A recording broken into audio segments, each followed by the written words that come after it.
दोस्तों, आप सभी का कोड विद B2 में स्वागत है। आज हम इस वीडियो में कलेक्शन की जो दूसरी मेथड है उसको हम कंटिन्यू करेंगे। तो आज के वीडियो की सबसे पहली मेथड कौन सी है? डिफ मेथड है। डिफ मेथड में क्या हम कर सकते हैं? डिफ मेथड वो कलेक्शन को कंपेयर करता है दूसरे कलेक्शन के साथ और एक प्लेन एरे बेस वैल्यू हमें भेजता है। ठीक है, तो यहाँ पर हम एक एग्जांपल ले लेते हैं डिफ का। तो सबसे पहले मैं एक एरे 1 बना लेता हूँ। एरे सॉरी पीएचपी का मैं ले लेता हूँ। PHP start and PHP and. Okay, तो ये यहाँ पर व्यू फाइल में हम इस तरीके से लिख सकते हैं। तो डॉलर एरे 1 इक्वल टू मैं क्या कर लेता हूँ?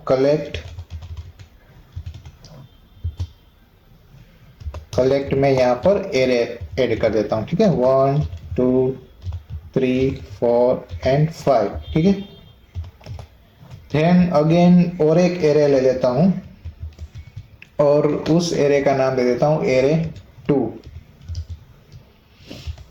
उसमें भी कलेक्ट ले लेता हूँ। ठीक है, और इस कलेक्ट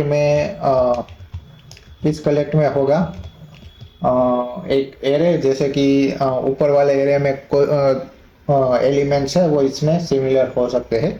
तो 3 4 10 6 एंड 7। ठीक है, तो इतना हमने लिया है। अभी हम क्या करेंगे कि एरे 1 को एरे 2 के साथ कंपेयर करवाना है। तो उस कंपैरिजन में हमें क्या डिफरेंस मिल सकता है वो हम चेक करेंगे। तो मैं यहाँ पर लिखूंगा, एक वेरिएबल बना लेता हूँ, dollar diff equal to array 1।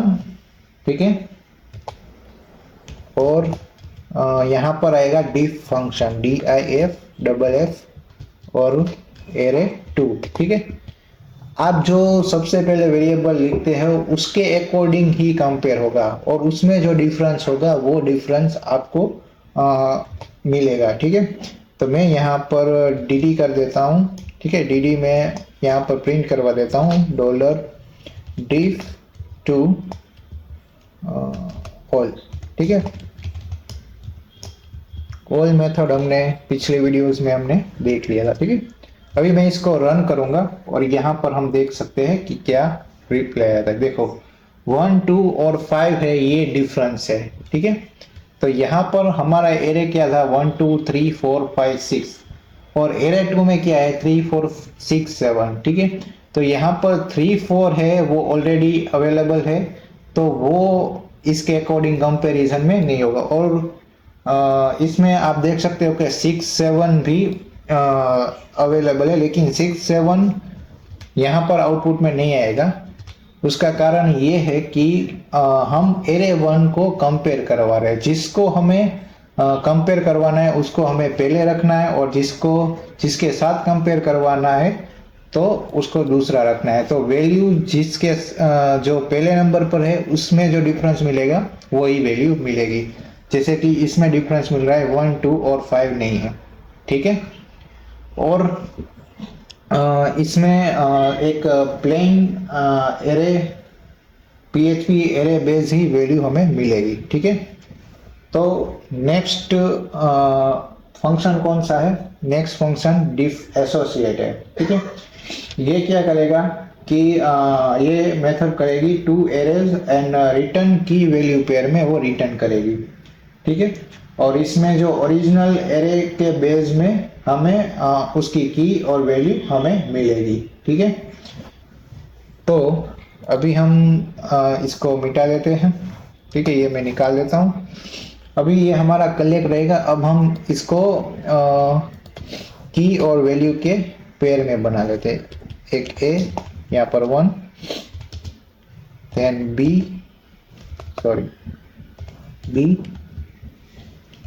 यहाँ पर 2 रख देता हूँ एंड सी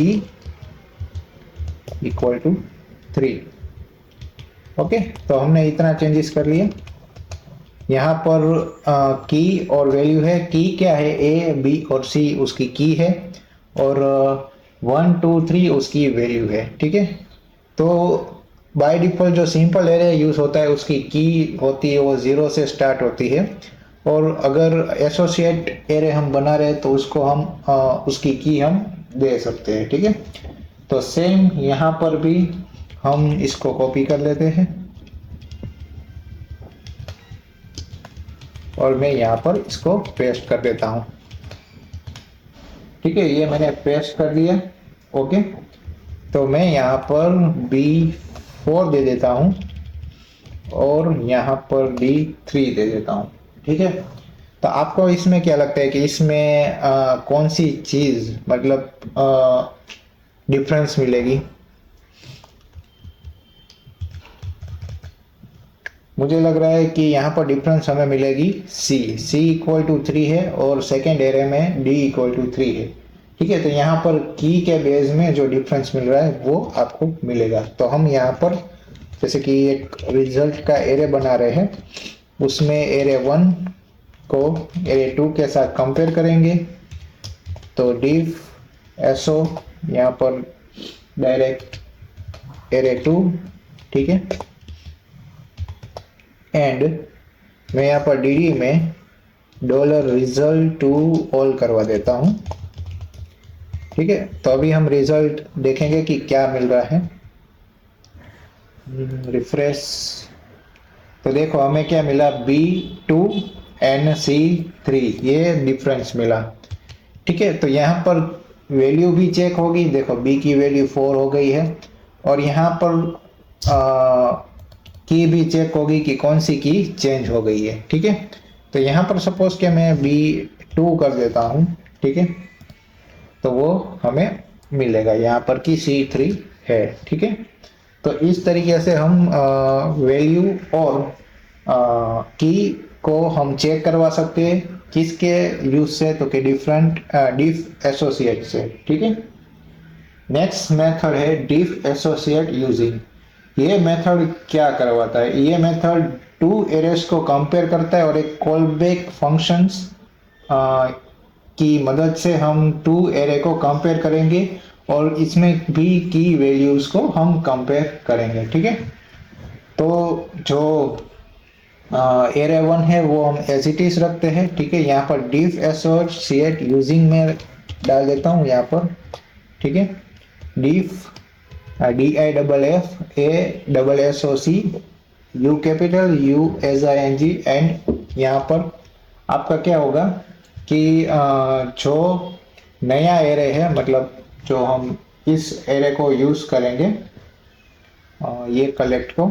ठीक है, यहाँ पर एरे 2 भी डाल सकते हैं, मैं एरे 2 डायरेक्ट डाल देता हूँ। ठीक है, और फंक्शन जो हमारा कॉल बैक एक फंक्शन बनेगा उसमें $A, $B।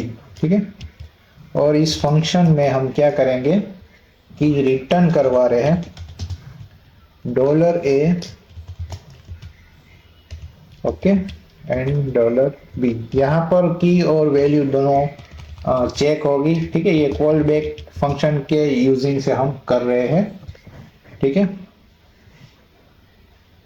इसको मैं डायरेक्ट ओके, तो चलो हम रिजल्ट देख लेते हैं, हमें रिजल्ट क्या मिलता है। देखो हमें सेम जो डिफ एसोसिएट है उसकी तरह ही हमें सेम रिजल्ट मिला है। ठीक है, तो आप एक कॉलबैक फंक्शन के द्वारा भी बना सकते हो, तो उसके रिलेटेड क्या यूज करना है, डिफ एसोसिएट यूजिंग। ठीक है, अब हमें चेक करवानी है कीज को। ठीक है, तो उसके रिलेटेड कौन सी फंक्शन आएगी, डिफ कीज आएगी। मतलब हमें सिर्फ की ही चेक करवानी है कि कौन सी की डिफरेंट है। ठीक है, तो उसके रिलेटेड क्या आएगा, डिफ कीज का हम यूज करेंगे। ठीक है, तो ये मैं कॉलबैक फंक्शन अभी निकाल देता हूँ। ओके, और मैं इस फंक्शन को रिप्लेस कर देता हूँ डिफ कीज से। ठीक है, यहाँ पर एरे 1 और एरे 2 ऑलरेडी है। ठीक है, सेम एरे का हम यूज करेंगे और हम यहाँ पर आउटपुट चेक करेंगे कि क्या मिल रहा है। देखो आपको आउटपुट मिला C इक्वल टू 3। ओके, तो यहाँ पर की कौन सी डिफरेंट हुई, C डिफरेंट हुई। ठीक है, सपोज कि मैं यहाँ पर D दे देता हूँ और यहाँ पर 4 दे देता हूँ। ओके, तो यहाँ पर कुछ भी नहीं आएगा क्योंकि सब कुछ सेम है। यहाँ पर सिर्फ की मैचिंग होगी, की एरे 1 में जो की है वो एरे 2 में भी होनी चाहिए। ठीक है, तो ये एक डिफरेंशिएट का एक मेथड है जिसमें हम टिफ की को यूज कर सकते हैं। ठीक है, नेक्स्ट मेथड है डजंट कंटेन। डजंट कंटेन मतलब ये वैल्यू कंटेन नहीं करती है, उसके रिलेटेड हम चेक करेंगे। फॉर एग्जांपल एक एरे है, उसमें हम वैल्यूज है, उसमें हम चेक करवा रहे हैं कि ये वैल्यू है, ये इस एरे में कंटेन करती है कि नहीं करती है। अगर कंटेन करती है तो वो आपको फॉल्स देगा। ठीक है, अगर डजंट कंटेन मतलब कंटेन नहीं करती है तो वो आपको ट्रू करेगा। ठीक है, तो अभी हम एक एरे ले लेते हैं, जैसे कि यहाँ पर मैं 1 2 3 4 5 एंड 6 ये हमारा एरे है। ठीक है, ये एरे में डिलीट कर देता हूँ। ठीक है, और मैं यहाँ पर डाल देता हूँ डजंट कंटेन मतलब वो कंटेन नहीं करती। अगर वो कंटेन नहीं करती है तो यहाँ पर ट्रू आएगा, अगर वो कंटेन करती है तो फॉल्स आएगा। ठीक है, तो ये आप ध्यान रखिए कि सपोज कि मैं यहाँ पर सर्च करूंगा 10। ठीक है, तो 10 सही में कंटेन नहीं करता है इस एरे में, इसलिए हमारा जो रिजल्ट आएगा वो क्या आएगा, ट्रू आएगा। ठीक है, यहाँ पर देखो ट्रू आया। ठीक है, ये देख सकते हो ट्रू आया। ओके, सपोज के मैं यहाँ पर कर देता हूँ 2, मतलब ये क्या रहा है कि एरे 1 में क्या 2 डजंट कंटेन है, मतलब 2 कंटेन नहीं करता है। तो यहाँ पर आप देख सकते हो कि 2 कंटेन करता है, तो ये यहाँ पर फॉल्स हो जाएगा। ठीक है, तो आप इस तरीके से चेक करवा सकते हो डजंट कंटेन वाला। ओके, नेक्स्ट मेथड है डॉट मेथड। डॉट मेथड क्या करने के लिए यूज किया जाता है? डॉट मेथड एक हम मल्टी डायमेंशनल एरे को फ्लैटन करने के लिए यूज कर सकते हैं। वो मल्टी डायमेंशनल एरे को फ्लैटन कर देता है, जैसे कि हम एक एरे है उसको लिंक लिस्ट में किस तरीके से यूज करना है, तो उस वक्त हम डॉट मेथड का हम यूज कर सकते हैं। तो यहाँ पर सबसे पहले मैं एक एरे बना रहा हूँ। ठीक है, एरे का नाम मैं दे लेता हूँ कलेक्शन इक्वल टू। ठीक है, कलेक्ट यहाँ पर मैं फंक्शन ले लेता हूँ। ओके, यहाँ पर मैं पीछे सेमीकोलन कर देता हूँ। ठीक है, तो ये सबसे पहला है। यहाँ पर मैं एक यूजर का बनाता हूँ, देन आफ्टर यहाँ पर मुझे एक एरे जैसा बना देता हूँ, कॉमा सिंगल में नेम। ठीक है, यूजर में यूजर एक एरे है। ठीक है, तो उस एरे में summer name summer and email डाल देता हूँ, समर@gmail.com। ओके, और एक एरे बना रहा हूँ, ये यूजर का एंड पॉइंट है। ठीक है, देन आफ्टर एक एड्रेस है। ठीक है, यहाँ पर ए स्मॉल में कर देता हूँ, आप कैपिटल में भी लिख सकते हो, लेकिन ज़्यादातर आप स्मॉल में लिखे तो अच्छा रहता है।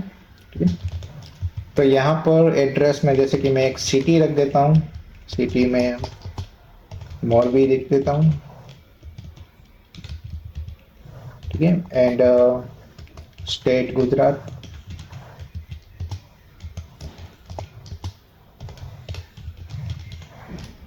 ठीक है, तो ये हमारा बन गया है। ठीक है, एक एरे।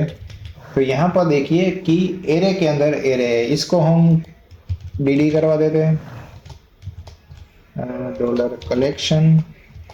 ओके, तो इसको हम देखते हैं किस तरीके से। तो देखो ये एरे में 2 एरे है। ठीक है, आइटम्स का जो एरे है उसमें 2 एरे है, यूजर के अंदर भी 2 एरे है, जैसे कि नेम और ईमेल। ठीक है, एड्रेस में भी 2 एरे। तो इसका स्ट्रक्चर कैसा है कि एरे के अंदर एरे है, तो ये हो गया एक मल्टी डायमेंशनल एरे। ठीक है, अब हमें इसको एक रिजल्ट बनाता हूं वेरिएबल।